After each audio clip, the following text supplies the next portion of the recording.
After winning our second game of the season, your LA Wakers are back, and this time we're taking on Vepsis, coach of the Hydreigons. He has a Tornadus that can threaten me with hurricanes and knock off my items, and his newly added Ogerpon Wellspring stops my water moves. He has huge offensive threats in Conkeldurr and Hydreigon, a Revavroom that can shift gear and set up Toxic Spikes, a Swampert that can set up Stealth Rock and flip turn around, and a Rotom to block Rapid Spin. Even Cursed Greedent could be a problem with spikes set up by Diancie, which happens to be one of his Tera captains that can Terrasilize into a fire and fighting type. And his Regenerator Hydrapple is going to be a pain to take down, especially when it Terrasilizes into a fairy or steel type. Because Tornadus and Ogerpon outspeed the majority of my team, I wanted to slow them down with Thunder Wave Screamtail. That's Eevee to take a +2 Sludge Bomb from Tornadus Therian, 2 Ivy Cudgels from Ogerpon, and deal with Hydreigon via Dazzling Gleam. By using Wish and Protect, I can keep myself as well as my teammates healthy, and I have heavy duty boots since I'm not bringing a Rapid Spinner this week. If Tornadus and Ogerpon are paralyzed, my Choice Span or Shifu outspeeds them and can knock them out with close combat or surging strikes. Ice Spinner allows me to deal with Hydrapple prior to Terrasilization, and U-Turn can knock out Ogerpon upon switching. I'm adamant max attack, but I went 212 defense EVs to take a +1 Gunk Shot from Revavroom, and I simply went enough speed for a random max speed Swampert. But my lead for this game will be a bulky weakness policy Metagross that can knock out defensive Tornadus with Heavy Slam if it gets a +2 boost. Heavy Slam into Bullet Punch knocks out Hydreigon, and I'm Eevee to take a Life Orb Dark Pulse. Psychic Fangs allows me to deal with Conkeldurr and 2 KO Ogerpon, and Hammer Arm is only there for Tera Steel Hydrapple. My 48 speed EVs allow me to outspeed a paralyzed Tornadus. Next, we went with my fastest Pokemon in this match, my Heavy Duty Boots Thundurus Incarnate. With Grass Knot, I deal with Swampert so I can safely Volt Switch around. I'm faster than Ogerpon and can threaten it with a 2 KO from Sludge Bomb, which also lets me hit Hydrapple. Knockoff lets me deal with Choice Scarf Rotom, but also allows me to get rid of Heavy Duty Boots from my opponent because my next Pokemon is Overquill with Spikes. And if my opponent doesn't bring Revavroom, I also have Toxic Spikes to poison them. I'm Eevee to live 3 Ivy Cudgels from Ogerpon after Intimidate and Black Sludge Recovery and threaten it with Barb Barrage. But my special defense lets me tank multiple hits from Rotom and threaten it via Crunch. But I wanted to be safe into Swampert and also have a backup check for Revavroom. That's why my last Pokemon is Tera Poison Arboliva. I'm fully physically defensive to live a +1 high horsepower from Revavroom and KO it back with Earth Power. This Pokemon is also the reason I'm not running Earthquake on Metagross, since my Seed Sower ability will weaken its power, while boosting my own Giga Drain. Tera Blast is a great move that stab even before Terrasilization, but the Tera Poison Tera Blast can deal with Ogerpon as well as Hydrapple, and Shrimp Sap's simply there to keep me alive while weakening my opponent. I went with a Relaxed Nature 21 Speed IVs to outslow a Trick Room Diancie, meaning if it sets up Trick Room, I'd be faster. So that's my team for week 3 of the PPL Pokemon Draft League.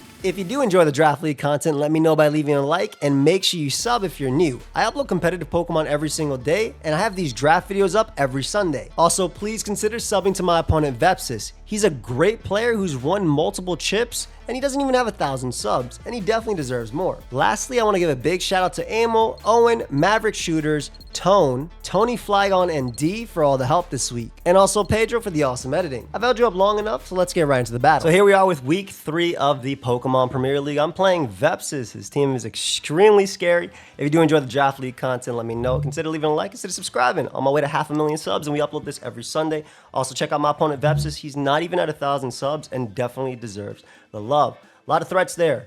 I'm gonna lead off with my weakness policy Metagross. Maybe my opponent will give me Tornadus, considering it's very good into my team. I could see them leading off with Hydrapple into my team just because Thundurus Therian is also super strong in this matchup. Got to be very careful around Revavroom. I really have to be careful around that one, but we'll see how this goes. I'm excited though, either way, and I love my team. A lot of cool Pokemon. Also, I think this is our first time taking Overquill off the bench this season, so that's going to be hype. But yeah, let's see how it goes. And also my first time using Tera Poison Arboliva. All right. So that is the Conkeldurr. Not bad. All right, not a bad lead for me, considering they actually do not switch in very well to this Pokemon.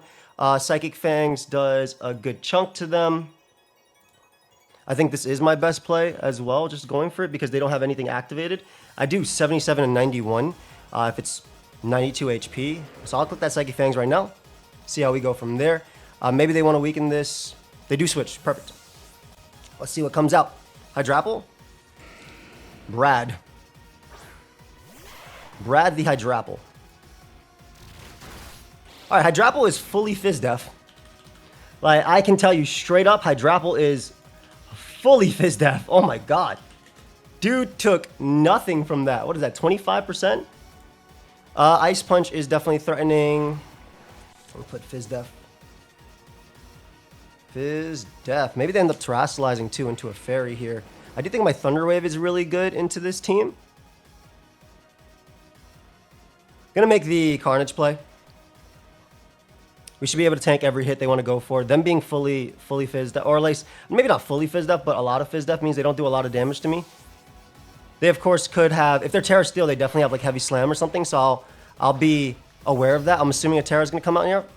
Nope, they double out. And that's okay. Into who? Is that back to Conk? I don't remember if that's Conk. That's Ogerpon. Not too bad. Thunder Wave looks relatively free, and I actually do want to go for it here. Yeah, I'm going for T-Wave. I assume maybe even a U-turn. They get up spikes. So, perfect spikes. Get a nice little T-Wave off. Ideally, we land. This is really good for Urshifu. If we do land, beautiful. All right, so Urshifu looks very, very good. CCs look extremely free into my opponent. I'm assuming they're going to end up going for U-turn this turn. I want to match their spikes with my own spikes and kind of go from there. But yeah, Bandit Urshifu does KO basically everything on this team very easily. The Torn is a little bit annoying too if it's taunt. I think they're nasty plot Torn though, and me being boots on my Thunder Waving Mon goes a long way too. This is definitely going to be a tough game. Like I said, this matchup I think was really nasty, but I'm excited for it though. Maybe a U-turn comes out here. Though they could fear Encore and just go for another spike.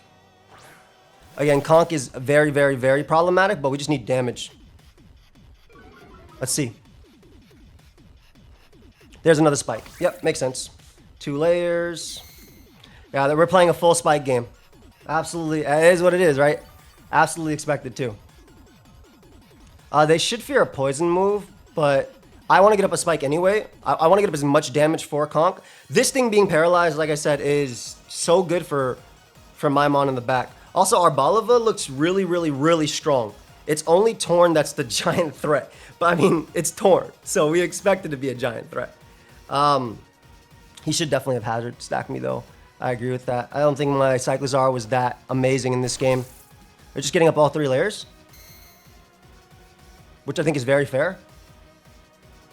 Yep, okay, he gets up all 3 layers. So we're playing a game of full layers here. We're playing a game of full layers. I could bar Barrage to try and get the poison on Conkeldurr coming in prior to anything else, but I think all 3 layers as well just goes a long way for me too. Like weakening Diancie, I don't think Diancie would be boots. So 3 layers of Spike are very nasty to play around, but it's the same thing for them, and I have Wish support. It's just a little bit harder for me to switch into Reverum though. Damon's very problematic. Nice. I guess he's just throwing it away because at this point, he's only using Ogerpon for hazards. Fair. Ivy Cudgels. Gonna do 27. Dude crits me immediately. That's great. Not only do you get up all 3 layers of spike, but you also crit me. We love to see it. Let's go. We absolutely love to see it. So now I can't actually tank multiple for later. I would love a para right here considering they've been paralyzed for many turns. Perfect. Good, good, good, good.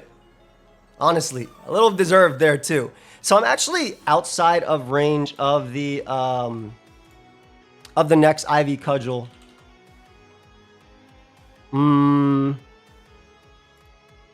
Yeah, I'm outside of range of the next Ivy Cudgel because it's -1 attack. It can only do 126 max. I'm at 139, so yeah, we just bar Barrage here. Do as much damage as possible. 50. Let's see if we get another. We do live this, provided no crit. Nice. All right. Again, it's a double down, but honestly, it's not terrible for me. I'm not going to get T-Spike in this game, but it's just still not terrible for me. If they want to go Rev Room, that's fine too. I'm assuming they just end up sacking this at this point, though. Yeah, nice. All right. Ogerpon goes down, but we both got up our layers of spike. I basically go down in the next one as well. If Rev Room is boots, little annoying. Oh, they want to get up T-Spike in this game. That's what they want to do. They want to go T-Spike. That makes sense. Yeah, I'm assuming Rev Room's actually going to come right out. You should go for T-Spike, if anything. I feel like that's like the thought process of throwing this away immediately. If Rev Room comes out, I'm going hard into Arboliva and I'm Tera poisoning. And just going for Scrum Sap from there. Is that Rev Room? It's torn.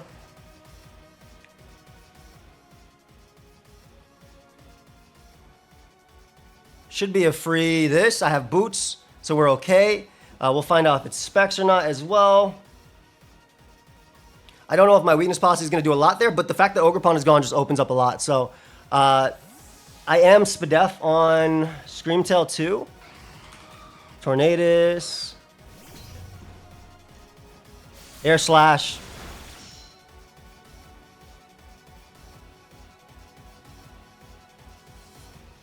Gonna try and wish up. Are they taunt? Because they should fear Thunder Wave. I feel like you'd be knockoff taunt, knockoff U-turn, Air Slash Heat Wave maybe. It has to be like fully Fizz Def too, in my opinion.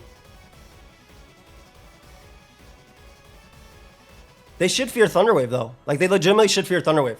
Yep, they switched. Beautiful. That is the Conk.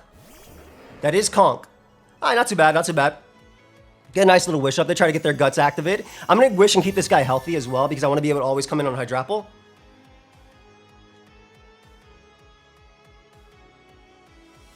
Yeah, we're always going to protect here, I think. I think we have to protect.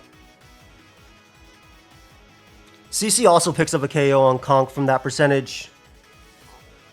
I wonder if it's AV or just Fizz Def. How much did Air Slash do? Air Slash did 90. Tornadus. So that makes me believe they do not have taunt. Pivot. Do you even have special attack investment? A little bit. Poison Jab comes right out. It could be also Life Orb Sheer Force as well.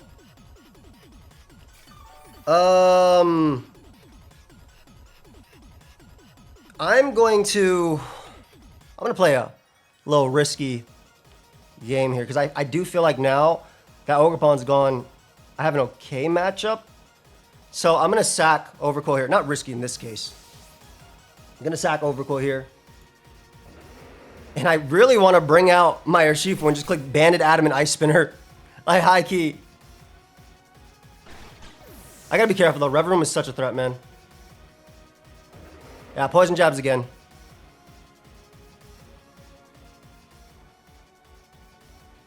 Right, I'm bringing out Urshifu. So even max HP Conkeldurr does die at the range it's at. To bandage Shifu Surging Strikes and CC. I really want to click Ice Spinner now with Torn though. With this Mon. I feel like it's okay. If it's max HP Torn, it doesn't die. Surging Strikes looks really good too. Because like if they go Torn, right? If they go Torn over Hydrapple, if they go Torn, they can die to Surging Strikes. Actually.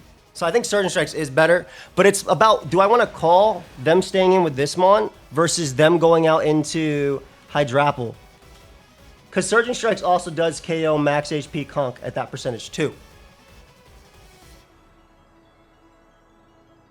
I'll Strikes. Nice. All right. Unless they're Citrus. Are you Citrus? They are not. All right. Conkeldurr goes down. Beautiful. Conk goes down. We're looking decent. I'm glad I did not Ice Spinner there. That Mon was a giant threat.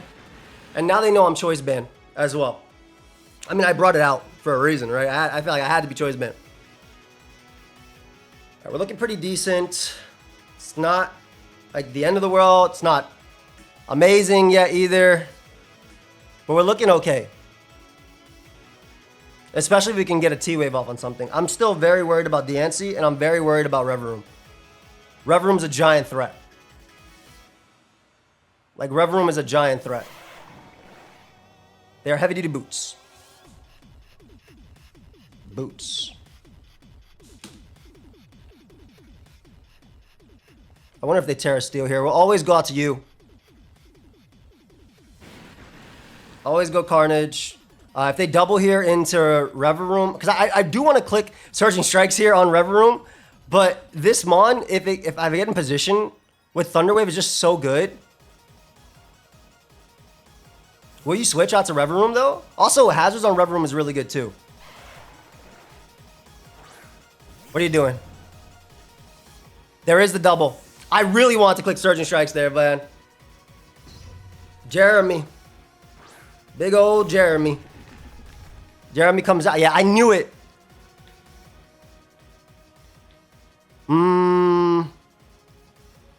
Hard Arboliva. Hard Arboliva. It's my play. It's got to be my play. If you gunk, you're a goat. Yep, they shift gear. Perfect. I felt like I had to make this play. So shift gear, high horsepower, Iron Head. I could still be Tera Blast Fire too. So I feel like they have to fear that. Rev Room. +1, high horsepower. On Tera Poison. I do live, I'm pretty sure. Yeah, 81's the max it could do. Actually, the max it could do is literally 292. So I definitely Tera and just go for Earth Power. Again, I could be Tera Fire, which they should fear. So let's see. I could be Tera Fire, which he should fear. You stayed in. High horsepower. I do live. Yup. All right, we KO Rev Room here. Do we KO back? Are you Shooka? You were not Shooka, so we do KO Rev Room back. Thank God. That Mon was a giant threat, yo. That Mon was a threat. I'm still a little worried about Trick Room Diancie. And they still haven't Terrasilize. So we get rid of Rev Room there. Perfect. No T-Spike either. But I mean, they still have their big three of giant threats left. Tornadus. And two of them are Tera Captains, so I'm worried. Air Slash. Air Slash does kill me. Air Slash does kill me. Do I live 3 layers of spike? I don't think so. Try and Shrimp Sap. They go for Nasty Plot. Alright, but Nasty Plot Air Splash though. That's okay. I think that's okay. Nasty Plot from that position. Wild. Alright, so we come in later, which is nice. I can't go hard Scream Tail. But they have no special attack investment, so they're not knocking out Scream Tail anyway.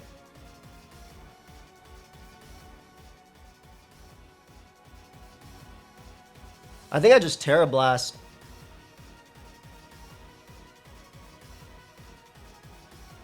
+4 on Scream Tail. Does +6 Sludge Bomb knock out Scream Tail? Air Slash definitely doesn't. Sludge Bomb. It can knock out Scream Tail. I have to go Scream Tail now. +4 cannot. And I live Air Slash into +2. I live +2 Air Slash into +2 Sludge Wave, so Sludge Bomb. Yeah, they go for Air Slash there.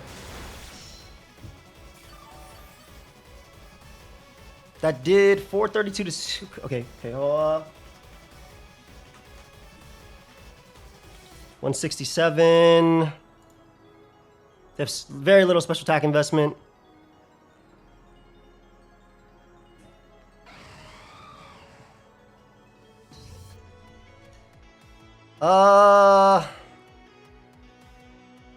Yeah, Thunder Wave. Come on, don't get it, don't get it, don't get it, don't get it, don't get it, don't get it, don't get it, don't get it. Yeah! Don't be lum, don't be lum, don't be lum, don't be lum, don't be lum, don't be lum, don't be lum, don't be lum, don't be lum. Don't be lum, don't be lum, don't be lum. Nice. Okay. Still can't kill this mon. Let's go. 167.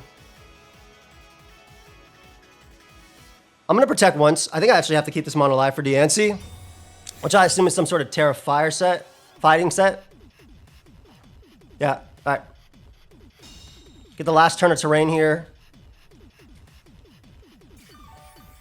Nice. They did 160 something last time.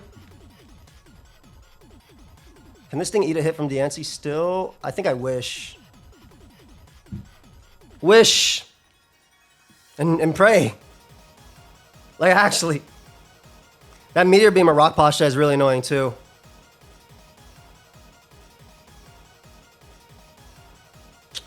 I mean, depending on, like, turns here, I can also get back to full. So, Torn being paralyzed is nice. And P... I'm assuming it's super bulky, too.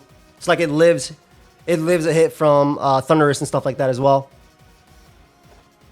Let's see. They do go for Icy Wind. Revealing the... Okay. I'm gonna get my homie back.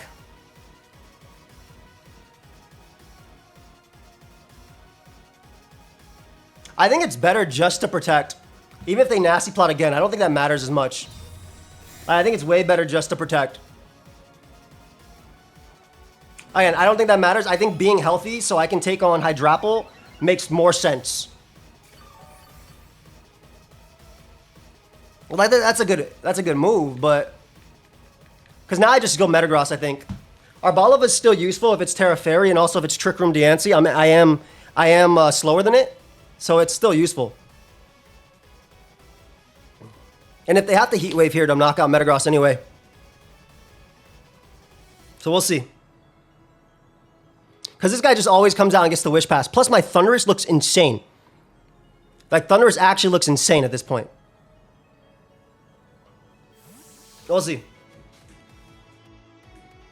I'm assuming the last move is the Heat Wave. And they have to go for it as well. Yep, they get paralyzed. That's Mons. I literally just Heavy Slam. Get my chip. If they go Hydrapple, I Heavy Slam again. And then I get my Weakness Posse versus Hydrapple.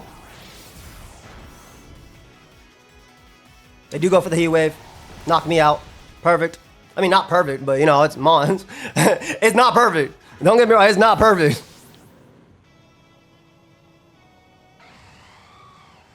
Okay, we get to bring out you now. Kragis. Sludge Bomb definitely KOs from that range. Diancie is like the biggest threat. If it starts Calm Minding, but it has to like boost enough too. If it gets up Trick Room, I'm okay. So the Bird versus Bird showdown, we knocked that out. Diancie, like I said, is a giant threat. How do I position a Diancie from not beating me? Now, if it takes hazards, it's a different story too. Because Rock Polish is scary. But it has to be Rock Polish plus Calm Mind. I think this is just Rock Polish, we're good. I think. Alright, there's Diancie. There is the biggest threat. Now, how do I stop this? I wish I had Flash Cannon. They might fear Flash Cannon, though. I don't think they Diamond Storm, if anything, but I think I Volt. Always. Okay, we did 25%. Diancie. Volt is 25%, so they're not Spadef. That just implies max HP Diancie. What does not let it set up enough? I think it's Arboliva that doesn't let it set up enough. Because because if it gets up Trick Room, I am faster, like I said. They do go for Trick Room. I have EV'd this Mon, min speed, to be faster than Trick Room Diancie. I am 21 speed EVs, specifically, or speed IVs, specifically to be slower than 94 speed Diancie. I am 93 speed. We Giga Drain here. I don't know if they're going to Tera. They could. But, yep. The min speed Arboliva. This one stays being my GOAT. Doesn't matter what season. This mon stays being the GOAT. And there's no nasty plot Hydrapple that can win. If it Tera Fairies, it loses to Tera Poison. I got Sludge Bomb. If it Tera Steals, I got Earth Power plus a Bandit CC. Let's freaking go. I think the LA Wakers, because that's heavy duty boots, so there's nothing crazy you could do. I think the LA Wakers are going 3-0. When the prep freaking hits, baby. I think this is Tera Fairy as well. We'll see if it's Tera Steel. Like I said, if it's Tera Steel, that's okay. It is Tera Fairy. You would Tera if anything. And this is a solid 2 KO. Thanks for the trick room, bro. Oh, the yawn. Ew. Unhand me. Let me end this game. Well, you have to be yawn protect. I don't care.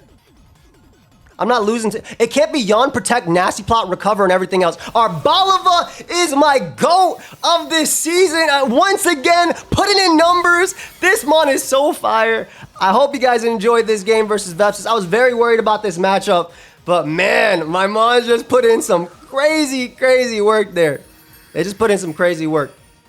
So I hope you guys enjoyed. I'm going to hit up Vepsis if he is down to do an interview.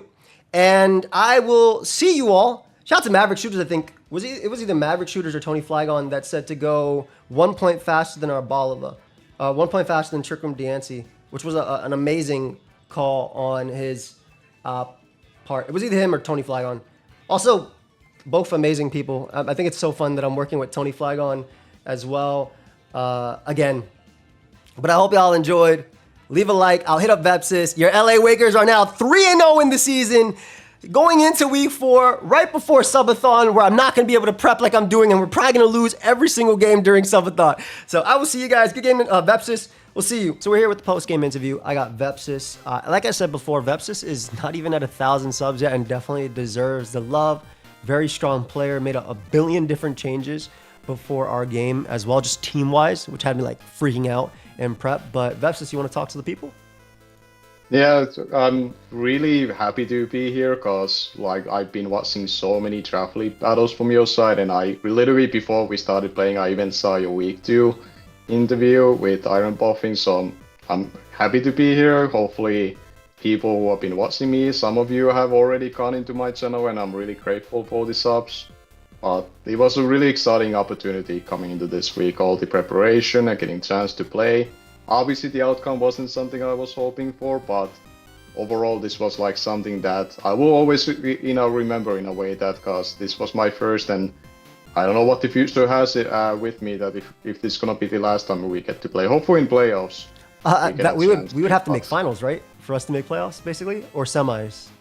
I think semis. I haven't looked. I haven't thought that far yet, but like it's just more like thinking in a sense, because I think it's mostly about like us having to pick opponent from the other division and then how the brackets would look from there. But like regardless, it was really something that I've been looking forward to, and like you had heard this 1,000 times as smaller content creators like myself that I got to get to play you first time. It's always a pleasure. It's always like a really cool opportunity, and I cannot say regardless of the outcome and how maybe bummed I'm about it that I couldn't really show all the things that I wanted to show. It doesn't take away this experience for me, so I'm just grateful to have this chance and be here. No, I definitely enjoyed the game itself, and like you say the outcome, but I'm here on my side. Like I said, I don't know if I win. This could be close. This could be happening. There's a lot that could have obviously happened there, and I just realized your Diancie was Terrifier, so there was a chance, and I had. Shout out to Mav. I went 1 point slower than Trick Room Diancie. Because this is my favorite set, by the way. I freaking love Diancie. I hope you love it as a draft mon. It's like the mon that comes if you think you have a bad matchup, this mon wins type of thing. Like this mon is just such a great mon. But that's why I vaulted and stuff. So I'll go ahead. Yeah, with the Diancie, like I have used it a few times already, and it's probably like one of my favorite fairies to draft, especially in the past 2 generations, but especially in this gen. And after the changes, I was like quite happy, and I kind of knew that after the draft was finished that it's gonna be the exact same Tera price as the Staraptor. So I knew back in my mind if I do make changes, I always have this as a backup. Yeah. And like Trick Room, Meteor Beam, like Diancie look really strong into you that I was like mostly thinking that could be my win card because I was Terrifier for the Metacross, obviously. Yeah, makes a lot of sense. And obviously, Meteor Beam Dance is super strong. I know exactly like how strong that Mon plays. Obviously, we were talking about the Rev Room situation a little bit prior to getting in Call Guys, and like he had made the change from Magnet Rise, which I was fearing, but in my narration, I was like, okay, he could still fear me being Terrifier. Right now, he doesn't know necessarily, so there's just a chance that he doesn't use Magnet Rise into me. Because I mean, I think Ironhead or I think Gunk Shot plus High Horsepower were given into my team. Yeah. Like Urshifu, Metagross, everything. And I think Ironhead just gives you the that safe one, you know? Like that safe move that can deal with them. Yeah, for mainly it was like a change on the last minute over the Magnet Rise because I started to realize how big of a problem Piloswine started to be for my own team, and there was kind of like, even though I would have Magnet Rise to cover it, in a sense, I didn't have many ways to really dent it hard, and it also gave me like you said, like more safer option when it comes to like accuracy. And there were certain instances that I'm like, okay, I don't necessarily want to be clicking too many gunk shots. I have to run gunk shot to secure a kill on Urshifu and a Thunderous. But after that, High Horsepower covered a lot of bases in itself. And then Ironhead was just there because I was hoping during my preparation that my Okerborn Wellspring would lure in the Arboliva. So the idea was that I would like spike stack as it comes in, and as it's gonna be trying to finish me off with like Terra Poison, Terra Blast, or whatever it is, on a last ditch moment I can encore it, and that alleviates then the opening for Everroom to go for a shift gear. So because like during the preparation, the only thing that I could really safely set up on, thanks to Lumberry, was a Screamtail that I tried to do with. But in a case that opportunity never comes into the game, let's say my Conkeldurr lead would have worked as I was hoping it to, and kind of like 1v1 it with the Poison Jab and Bulk Ups and whatnot, and with the Mental Herb in itself, there was always a small chance that maybe the Revaroom doesn't get the Screamtail in front of it and get to set up in a way. So I wanted to have the Ogre Pawn not only give the spikes to enable a lot of my win cons to secure the kills that they wouldn't otherwise, but also kind of opened an opportunity for Revaroom, or depending on the situation, it would have given my Diancie also chance to click the Trick Room. But the game plan didn't necessarily come true enough for a reason, because the Conkeldurr was Mental Herb, but you probably already kind of have an idea of it. Besides being for Taunt, it was actually for like Encore Screamtail. So the idea was that I wanted to lead with this mon, thinking that Thunderous would be a very safe and strong lead into me. So turn 1 I would always respect in front of it and go for the Ice Punch, because I cannot like give it too much freedom in a sense if you try to go for a setup, if you want to engage the damage and maybe think that, because I think in week 1, once Bennett managed to predict your Dreamtail swapping with Iron Hands and went for a Heavy Slam into you, right? Yes, turn one, yes. Yeah, so that's why I was also thinking that seeing that interaction already happen with it, I was thinking at back of my mind that in a case that he thinks to make a different play compared to week 1 in a kind of similar situation, I want to have the chance to punish for that and go for the Ice Punch. Because if Dreamtail comes after it, I can kind of go safely for a Bulk Up, because I'm expecting you to think that, okay, I'm gonna be swapping out here and be threatened, and then you're gonna go for like either rocks, you're gonna go for a wish, you're gonna throw a thunder wave at my Revaroom, and I use that turn to go for 1 bulk up, and then afterwards, if you were to have encore, I have the Mentor Herb, and then I can start 2-shotting from there. So it was sense. Like a very, it was like very very heavily like textured as a lead, but it made me feel more comfortable going to this battle, that I have a dedicated lead that I also think in Gen 9 wise becomes more important to think about, Yes. like how you start off your games. And that's also part of the reason why I made my changes on my roster. I wanted to have more Pokemon that I can mold into a strong lead, whether they're going to be hazard lead, whether they're going to be a breaker lead, whatever it's going to be. I wanted to have more tools on that. And Conkeller was something that I look at this week and say, like, you know what, you can actually do that for me if I cover myself versus like Anko or Screamtail. I love the psychology behind that because that's exactly how I think when I play in the games. I like to pretend that other people do, but I don't think they always do. But on the ladder, when you play someone again and again, there's always like, okay, you did this last time. What can you do this time? And I take the same thing into draft. So yeah, I would not have went Screamtail first. If I had let Thundurus, I would have volt switched out into Metagross like 10 out of 10 times. Because it either A, gives me weakness policy, or 2, can just come in safe on that. So I love that thought process behind it a lot. Can I also just note that this just reaffirms, and every single time I've played it, Revavroom is probably the scariest Pokemon ever in draft, in my opinion. I don't care about Champao, I don't care about Bax, I don't care about Tera, Chiyu, all those Tera Mons. Revavroom, I feel like, is one of the scariest Mons always, because I think it's so easy for this Pokemon to sweep. Like, you saw what I had to do in my game. I had to go hard into a Pokemon that loses to Gunk Shot from a Mon that can lose to Gunk Shot. In order to stop this Pokemon, because I respect this Mon a lot, and I think it's such a good Mon.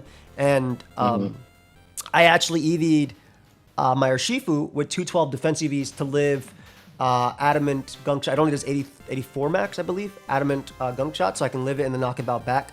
I will say, the turn where you had Hydrapple out, I was like, oh my god, he's going to double to Revavroom here. Should I Surging Strikes? Like, I debated that turn for a minute because I knew you would double, but I'm like, okay, at worst case, I can go to Arboliva right after and, assess. He's not going to gunk immediately because I have Metagross. This is a free setup. This is T-Spike. This is something too.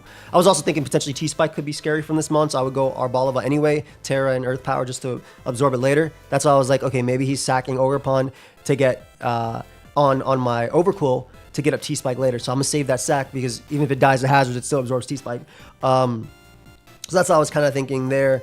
But yeah, I could not pull the trigger versus Hydrapple because I felt like I need Urshifu to win. And it's always, Urshifu's a Mon that's like, you look at this team, right? You have so many Mons. You have you have a Water Absorb, and you have the 4 times resist. And then you have the close combat answer plus the Terra Fairy. But I mean, obviously I want to know your thoughts, but I feel like this Mon is still insanely scary to play against, even though it's not S rank. Yeah. It was absolutely, like, that's the thing, like, when, like, just breaking the fourth wall a little bit before I even make these changes, the original change was only going to be that I make my Hydrapple Terra Water, and I thought at first, like, okay, this is gonna help me enough, surely.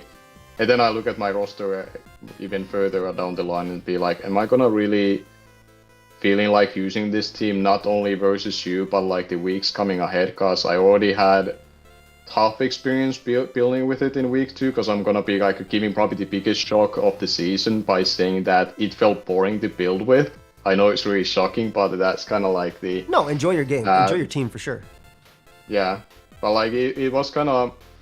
It was mostly like thinking that I needed to make some sort of changes, but like I knew even having all these immunities and resistance to Urshifu, it's such a scary mon to go up against. Like, it's going to be one of the mons that, at very least from your team is gonna be in the top 10 kills or top 5 in kills this season, because it's so difficult to deal with a scenario that you can potentially be banded like you were this time. You could also be protective or the punching glove to cover rocky helmets and whatnot, and still boost up one of your main stabs that you're pressing.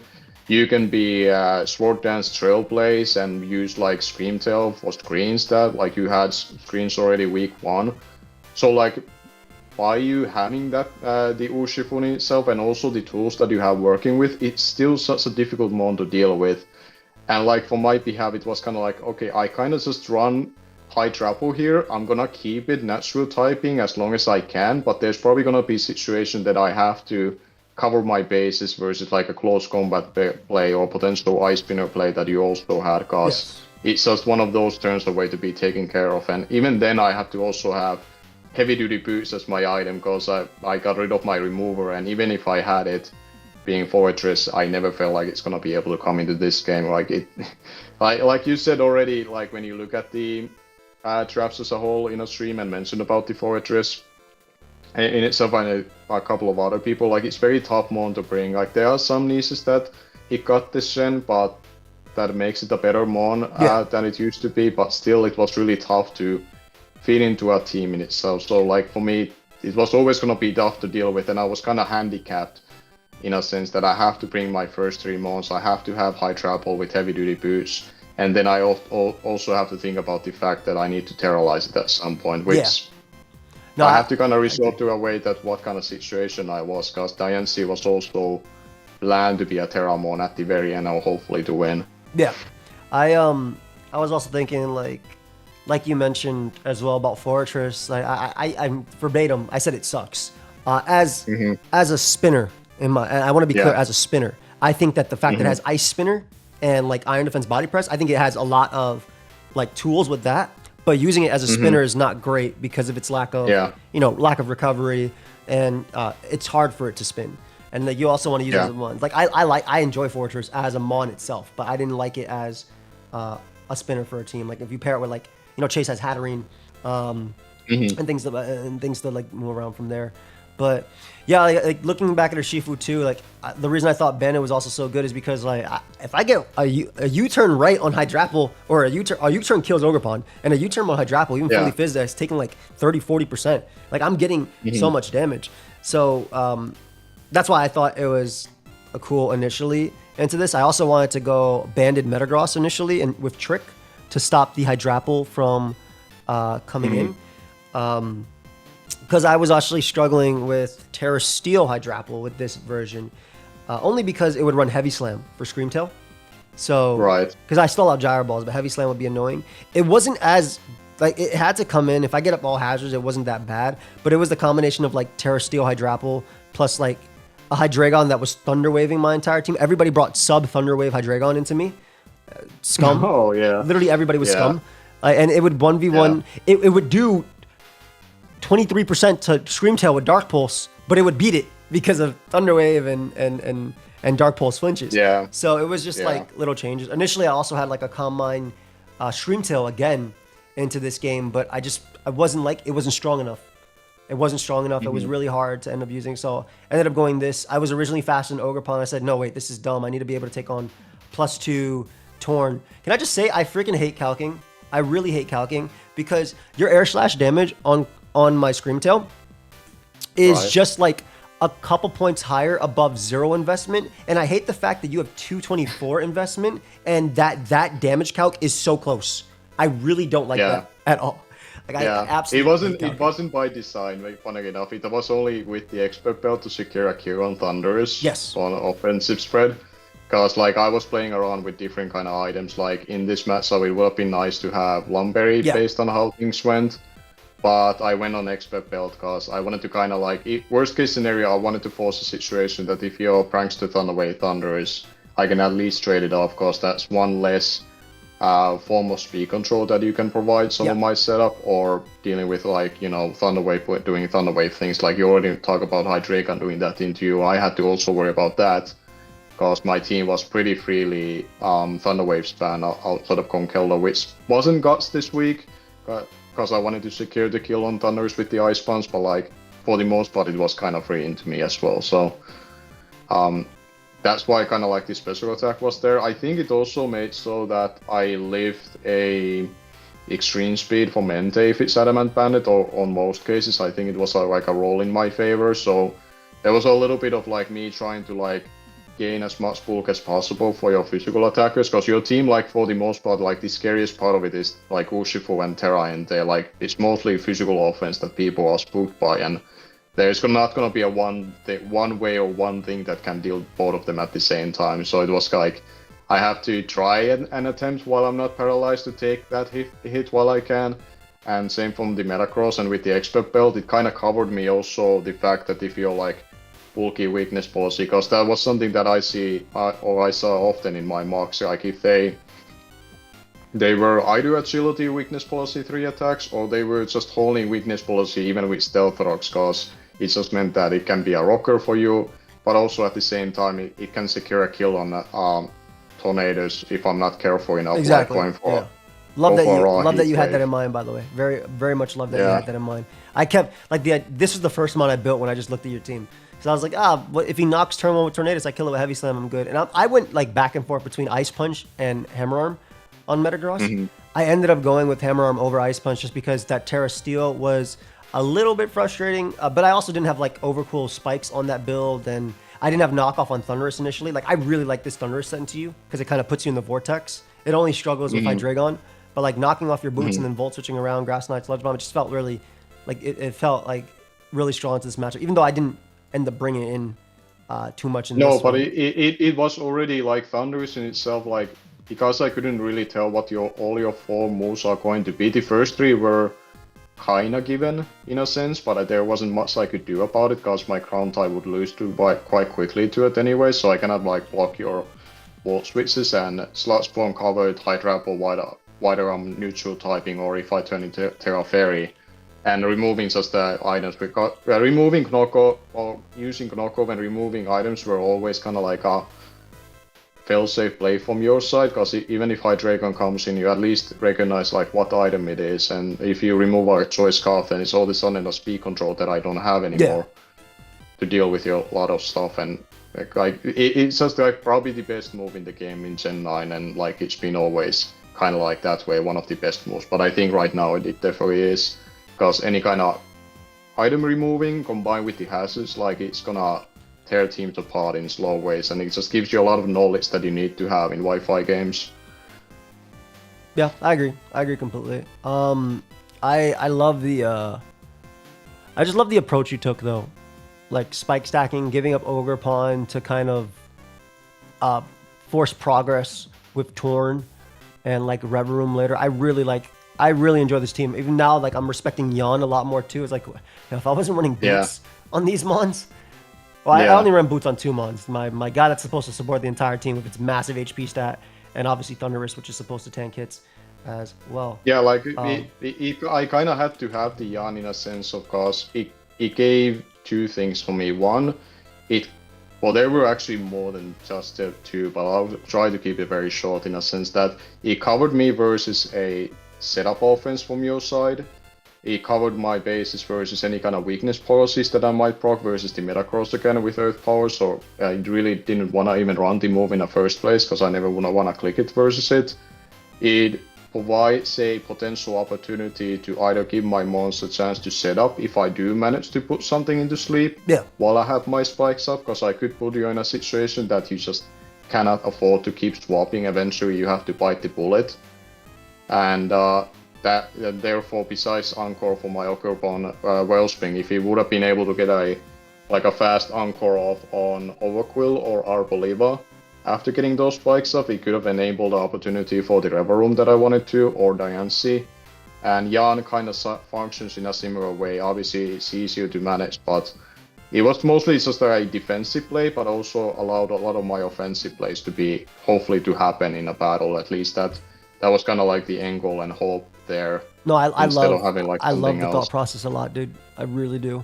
Like I'm actually I don't know what mons on my team get Yon, but I'm looking at like it's already having me think ahead, like about what I can use going forward. Do you learn Yon? No, you do not. You get Sing. That's almost the same. That's similar, almost the same. You put a Plunder policy and it's basically guaranteed. Yeah, I was thinking the same thing. Yeah. It's like a fake weakness policy. It's like, you know, it's like a quiver dance almost. But I really respect you as a battler. I really respect the team. And when I made that comment in Iron Buff, I was like, oh my god, no, he's changing it again and again. But that was also because I had already made the graphic like 3 times, because I used the that doc that people use, shout to Tone, and passed it to me. But I also I put the Tera captains on it, so it's a little easier. So I open it up in Photoshop. It just takes like a couple minutes. But I was like, no, you already did it. I had to DM like 5 people. I was like, yo, this is the team Vepsis has now. What are we doing? Yeah. But yeah, it's like it was again. I'm sorry for the hassle that it brought. Like honestly, it was really just a selfish approach of me thinking that, do I want to use my original team or do I want to mix things up? Because the Ockerpon Wellspring probably was by far the most tempting one in free agency. Oh, so, for sure. I had a few people that were thinking about it too. Like that one's good. Like like after playing my first 2 weeks, I'm kind of like, besides the bird spam that I really enjoyed having, that I was able to utilize a little bit in week 1, I didn't have too many things that I was like really like up for and upbeat of looking forward to, because I wanted to have still like a team that I want to be enjoy building with and try out new mons, and Ogrepon Wellspring was always on a high on the list. And it gives me something that I can always look forward to, regardless of like forgetting, like, let's say in an alternative future, I'm going to be looking at a player picture that maybe I'm not making playoffs, because we also talk about how difficult it's going to be this season. Yeah, it's so hard. In case I fall off on playoffs, I want to have an alternative motive that keeps me pushing onwards and keep showing up to my games to really do the best as I can, is to have a team and mons that I want to really use. You enjoy 100%. Yeah, and I get that as well too, because we have, in the past when we used to have draft of, I guess when you watched back then, I know you did a lot of draft on Showdown back then too, but in the past when we used to do like ridiculous 12, 13, 14 week regular seasons, you would have someone who's already qualified for playoffs by week 8, right? And then someone else who maybe went 0-7, it's like, oh, this person unfortunately just has to show up now for the next 4 or 5 weeks and play. So I understand it completely. At least you have a team you like. I will say, your team, these members, Torn, Reverum, and Ogrepon Wellspring, look very familiar. I was thinking about it. I was like, Chimpact? Like literally, the fact that you ran Air Slash as well is so Chimpact too. Was there a little bit of like, did he inspire that at all, or you just saw cool mons? It was part of it, because the thing was that I already started to do a little bit of like small research, if you could call it, going into the draft, because similar to you, I was looking at Ordinary the regular Ogrepon to pick it up, because it was such a steal with Tera captaincy, but I also had back in my mind of thinking Wellspring as well. But the difficult part of like looking for examples for Wellspring in a showdown scene in a high level is that oftentimes, if not always, they allow it to Tera. And that doesn't really give a good indication, really. That doesn't give me a good indication of thinking that if I were to draft this or pick it up, what can it really do without it? What can it do raw without a quote-unquote busted mechanic to help it out in a sense? So the only example that I could really think of that I was like, it wasn't able to Tera and is available to me to go check, was actually Chimpact with the time he had it. I honestly forgot at the time that he also had Revarum and Tone until you mentioned to me, but I do remember his team. I'm like, wow, I really did do that, huh? But it was mostly like I look at some of his games. I watched all of them as they came out, but I went to kind of recheck and see like the games that he brought it, like what he was able to do with it, because I was genuinely curious. And it's like right now, until I've been able to play this season, it's really the only like good measurement stick to see what this mon does without a Tera, because oftentimes it's been allowed in a showdown scene. So that's why it was kind of like interesting go and see from that perspective. And I think the only time, even in last season in PPL, where you guys weren't around, your week 1 opponent 1C, he drafted the Ogrepon Wellspring, but the rule set at the time, which was kind of crazy now thinking in hindsight, was that when he drafted Ogrepon, he got the all forms. That's insane. None of them could Tera, but they were all forms. But that's even amazing. Then it was kind of like tough to tell, like, what can he do? Because he has all the options and people have to prepare for all forms. It's not really good to indicate. Yeah, that's rough. That's really rough. Yeah. I'd be so mad at prep for that dude. I'm fighting the same guy and it just keeps changing. The fire, like specific, because water, rock, and I mean, grass is good. Grass is amazing with Tera, right? Without Tera, it's all right. Without Tera, I'd rather have, it can hold an item, which is really cool. But like the fact that one of them have Sturdy, the other one have Water Absorb, and the fact that one has Mold Breaker, Swords Dance, like insane. Yeah. Was that was that the I know Addison won a season a while back, but you won the recent season, right? So with the way how my experience in Gen 9 is this is my third like Wi-Fi season like as a whole. So I was part of last season of PPL, and that was my first time playing in a Wi-Fi scene properly a full season. And that time I made the playoffs, and I think I went like 6-2 or 5-3. I kind of forget, but I made the playoffs comfortably. But then I lost in round 1, and that was the season where Addison won the whole thing. Okay, And but you also he, won another draft league very recently, though. Yes, yeah, it came right after. So one of the people that helps you regular basis or Galbina, he ran a low tier format similar to the one that you guys did as well, around the same time as well. So I took a chance on that because I didn't really have another Wi-Fi league, and I kind of really was craving to try like a low tier format because I really not like these kind of niche formats to do, especially on back half of a generation. We are kind of getting to there. We don't know when Gen 10 comes out, but we are kind of getting to the point that we are starting to like look at alternative ways to play draft besides 100%. the standard format. Yep, 100%. So I got to play the low tier format, and I did manage to win it, and I played Addison in the finals, and the team was so fun. That was like a first season where I got to use Trevor Room, and I had like a open Tera preview armor rouge, and I drafted it with psychic terrain, including a Halucha on it, and before the trade deadline I added some to it, like I added Torkoal, I added Victory Bell, I added Charizard, and it was really fun to like build with that, because besides the fact that I have psychic terrain abusement, I also had a sun abusement, and they all kind of worked with my round 1 pick armor rouge. So it was a really like a fun season that I had, and I was able to kind of show and feel like, okay, I'm kind of getting adjusted to Gen 9. Hell yeah. But it's still like, I think it's still something that like somebody that played Generation 8, because Uzi kind of mentions this a lot, like have like tongue-in-cheeks and saying like I'm the regen balance player, which I cannot say that I'm not, because I did use like probably slow pro the most, only because I like teleport back then so much. But I was kind of like this balance player who played with wall breakers, that I used my slow momentum, get my wall breakers in, and it really worked well in Gen 8 draft league scene wise, and I was having a lot of success, especially the second half of Gen 8, but that was the time that not many people were watching draft league with the timer being what it was. Yeah. But I had a good run in Generation 8, and towards the end, Addison, who ran like this kind of like a console thing when it comes to like seeing that and ranking people who are still playing in Wi-Fi, like all the commissioners of different leagues get to send out their top 25 Wi-Fi players at the time. Oh, that's cool. You guys vote on it. That's so cool. That's so cool. Yeah, so that was kind of like the one thing that was going on, and I remember how it started. It was kind of like at the beginning of Gen 8, once the WBE shut it down, it was basically Shaco King being like the best player for a good portion of what people viewed as. And then there's some guy called Montai, which, you know, but people are kind of passing after him the name. He happened to show up out of nowhere, the Canadian bastard, and he started like a wrecking shop at the time, and he became the big dog. And I remember at the time when I was like, I didn't have a chance to play for so long, but I really always look forward to watch him and Shaco King play, because they were like the two best players at the time that were recognized by many people. So it was like always a hype match to watch. And then Addison eventually came around as well from Shonen scene.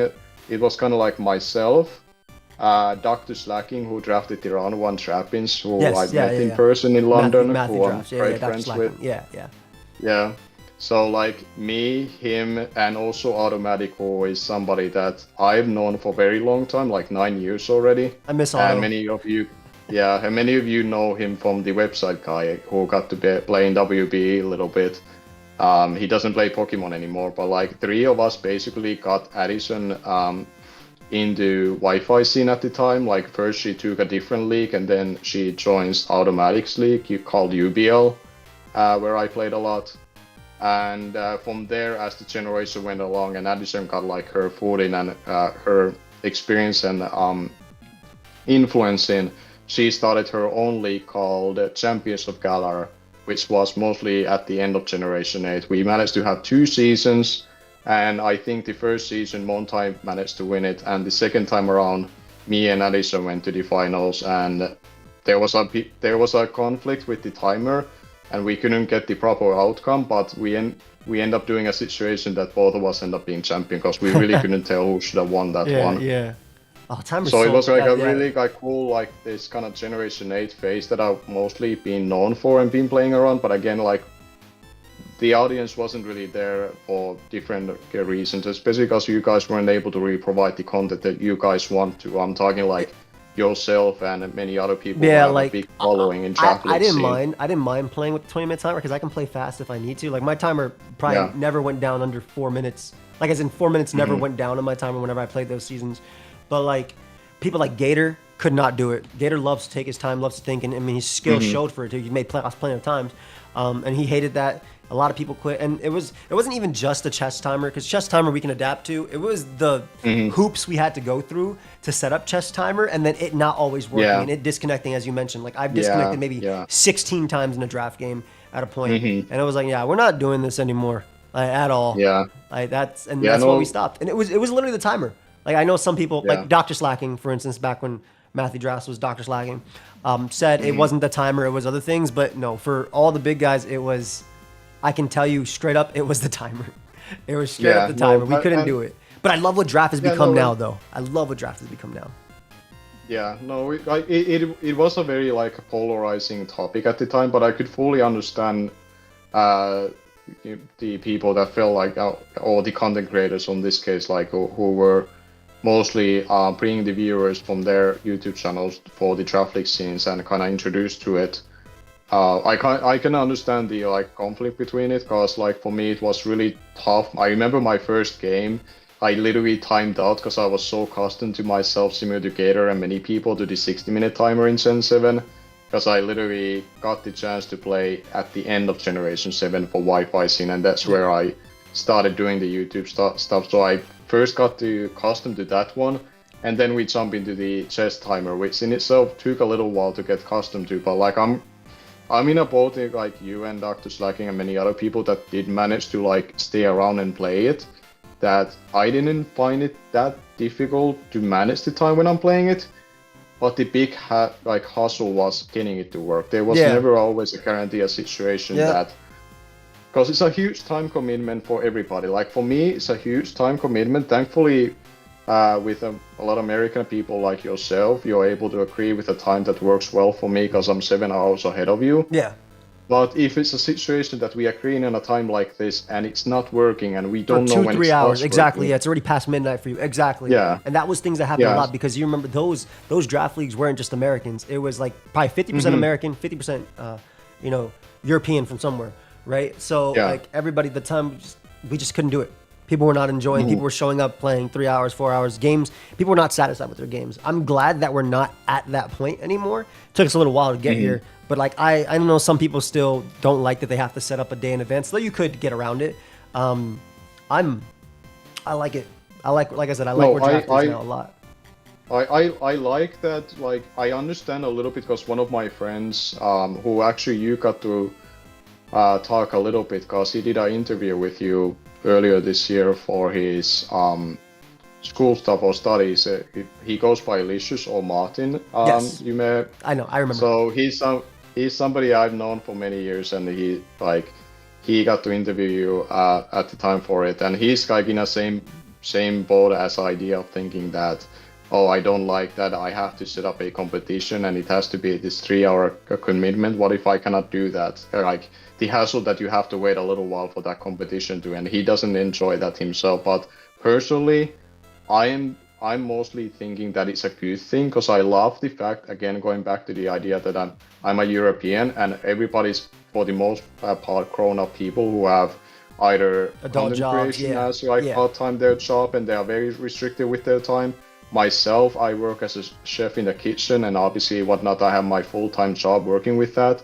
I cannot commit always be able to give too many time frames where I can actually do this battle. We definitely used to be like, oh yeah, you want to play Sunday afternoon? But now we have to say, hey, you want to play Sunday at 2, and I'll put it from 2 to 4, so we have it, and this is a set time you agree with. I agree with you. Yeah. I like that too. I freaking hated waiting there and not knowing when people wanted to play. So and we're all older, as you mentioned. So it's definitely this is better for the majority of us, I would argue. Yeah, I would argue with that. And it's kind of like time is so valuable for everybody for different reasons. Whether for their own free time, maybe somebody doesn't want to for understandable reason to spend too much on their draft league games. They want to just show up every week and just play the battle and commit like a couple of hours to it and then move on with their lives. Then there are some that have a lot of like time restriction in their hands, like yourself. You seem to be busy all the time doing it, but not only for content for this channel, but all the other stuff that you have to do and your real life commitment. Like everybody has something going on, and that's why I personally enjoy it, and I've always been the same person in Showdown even, where it's a lot more accessible to battle people. I want to have a time frame where we agree to play with, and I expect to show up there because I will be there, because this is what I'm committing this week to be playing as. So for me, it's only a good thing the way the Wi-Fi is set up right now, how to battle. No, I agree, and like I said, I look forward to a lot of your games. I do want to see you hit 1,000 subs. I think your skill definitely shows it, and obviously this game went like this, but it could have went either way. It's always, I will say that if we did a rematch, it'd be way harder for me to win. Period. Like period. I really hate fighting people in regular season, like Uzi for instance, and then having to play again in playoffs type of thing. I know a rematch would be so difficult. Yeah, like rematches are difficult because you feel like, especially in a playoff race like this, we are only at week 3, but everybody's gonna be stressing about am I making it or not, because we have to go 6-3. So we wanna, bring our best team at the time that we can, and then you have to worry about like, oh, if I play them again, like did I show my best hand? So like rematches suck, and in other instances as well, like something that I'm gonna be reminding myself of this from this experience, as much as I feel bad about this showing, because I feel like truly that I have a better skill level to show better than this in a battle against someone like you, who I've learned a lot from watching you as well. But the reality is also in Gen 9 is that like we play so offensively. If there's some like a small thing either prep wise or playing wise you get wrong, you can get steamrolled really early. And on this case, I didn't feel like one Pokemon steamrolled me per se. I didn't get swept, but there were like small instances that we talked already before the interview, like having a Magnetizer Rev Room. If I had that, all of a sudden I've been able to force a little bit more progress than I was able to do. If I remember to Terralize my Dancy to Tera Fire, I was able to at least pick up the Arboliva and make this differential a lot lower. And that's mostly the part that I look at this, that I don't mind losing, but I stress about the differential being a 4-0, because the playoff race can be very tight, and even a differential, like 1 or 2 differential, could make the difference in week 9 when I will be looking at the standings. So it's mostly just that stress in itself. I don't mind like winning or losing this week. Like this was full on just enjoying this experience and the ride, and this season as a whole will be for me like wider, like yourself and other people who do watch-alongs, which I really appreciate that you guys try to grow the smaller channels, because so many of us have been here throughout the try times of Generation 8, where there weren't many people like watching it, but we were doing our best at the time to still provide the draft league content and keeping it somewhat alive, I guess. Yeah. And just getting this opportunity to now to get play people that we, like I can speak for a lot of people even in this league, or the people that came before myself to play you. Like it's a huge opportunity for us, regardless of the outcome.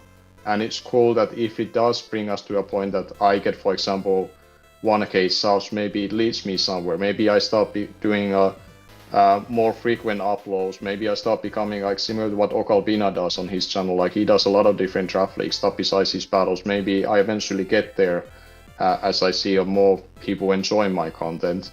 But mostly for me at this point of time, I'm kind of seeing myself that I'm at my back 9 in golf terms when it comes to my draft league career. Right now I'm just enjoying it. I'm very satisfied what I've already been able to accomplish. Obviously I want to still do more. There's still a competitive side of me that wants to always do well, always wants to win whatever game or season is going on, but for my behalf this is full on experiencing things that I haven't had the chance to do yet, and this is just one of them, and hopefully I get a chance to do more this season. And for my behalf, I just have to wait and see what the PPL Season 3 afterwards will bring me with. But overall, it's just a fun experience. No, and I'm glad you feel that way. Like I said, I love Mons, and being able to get more eyes on other people is not just beneficial for you, but it's also just beneficial for the community in general. Someone might watch you that's never seen me, and maybe they'll also sub to me type of thing, right? Like it's always like growing the community is good, period, for everybody, whether you're the biggest creator, smallest creator, somewhere in the middle. It doesn't matter.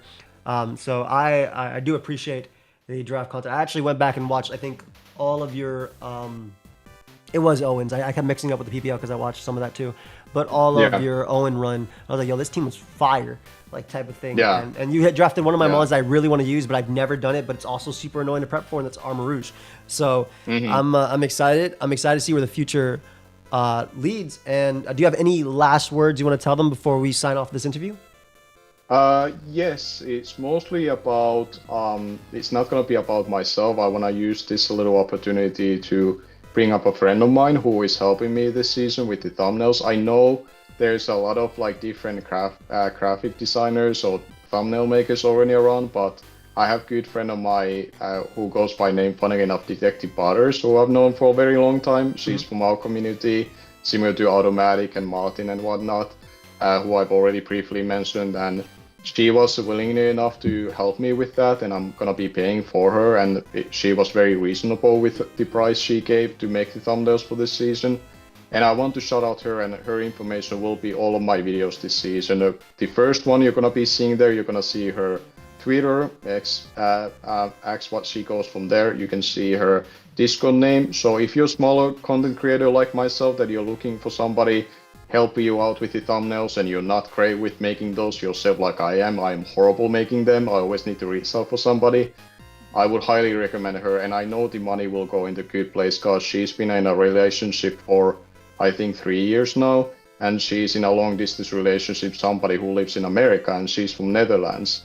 And I know they really want one of these years, whether it's next year, what is in 2 years, they don't even know yet. Yeah. They want to move in together one of these days. I think the plan is to move into America because that would be most preferable for each side of them to make it work there. So even the money that she will be able to make from the thumbnails isn't much. It always goes in a long ways besides her full-time job, and obviously her boyfriend also having a full-time job. So I want to use this little time to shout out her. Please go check her out. Yeah, I'll give I'll her link her as well. information will be on my videos. Yeah, I'll link her too in this video as well. Like I'll put like under like if you want to check out Detective Butters, right? Just leave a link as well. But I hope you guys all enjoyed. Please check out Vepsis as well. And yeah, we're gonna have a lot of great games going forward, and definitely he's gonna be one of the coaches to watch. So thank you so much for joining me, and we'll see you guys in the next one. Peace.